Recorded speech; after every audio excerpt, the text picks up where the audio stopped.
ಇರುವನು. ರೈತನ ಆತ್ಮಹತ್ಯೆಗೆ ಕೊನೆ ಇಲ್ಲ ಇನ್ನು.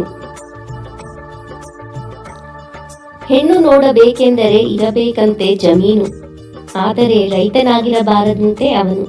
ವ್ಯವಸಾಯ ಮಾಡುವ ಯುವಜನತೆಯ ಗತಿಯೇನು? ಯಂತ್ರೋಪಕರಣಗಳ ಅನುಪಸ್ಥಿತಿ ಇದೆ ಇನ್ನು. ಬರ ಪ್ರವಾಹ ಸಾಲಗಳ ಹೇಗೆ ತಡೆಯುವನು?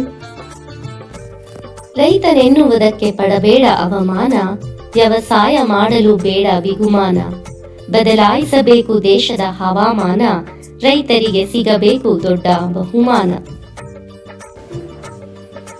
ಆಗಬೇಕು ಹೊಸ ತಂತ್ರಜ್ಞಾನಗಳ ಆವಿಷ್ಕಾರ, ಭೂಮಿಯಲ್ಲಿ ಬೆಳೆಯಬೇಕು ಬಂಗಾರ. ಅದಕ್ಕಿರುವುದು ಒಂದೇ ಪರಿಹಾರ, ಯುವಜನತೆ ಮಾಡಬೇಕು ಕೃಷಿಯೆಡೆಗೆ ಸಂಚಾರ. ಮನುಷ್ಯ ಎಷ್ಟೇ ಎತ್ತರಕ್ಕೆ ಬೆಳೆದರೂ ಅನ್ನ ತಿನ್ನಲು ತಲೆ ತಗ್ಗಿಸಲೇಬೇಕು. ಹಣ ಗಳಿಸೋಕೆ ಎಷ್ಟೊಂದು ದಾರಿಗಳಿವೆ.